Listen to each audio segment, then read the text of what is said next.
Kami ingin memakan makanan khas Batak, yaitu kare, tape, dan tipang. Pertama-tama kami ingin memakan makanan kare.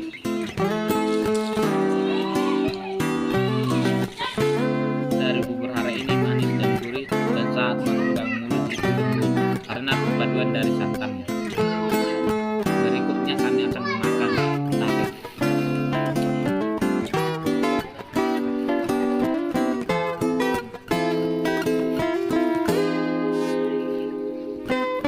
Rasa dari tape yaitu manis dan memiliki sedikit campuran alkohol dan juga memiliki rasa yang asam.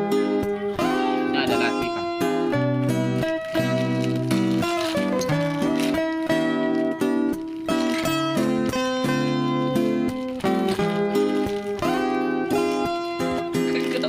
Ada giginya. Makanan tipang ini sangat enak dan gurih karena beras tipang ini memang rasanya sangat enak dan rendah. Sekian dan terima kasih.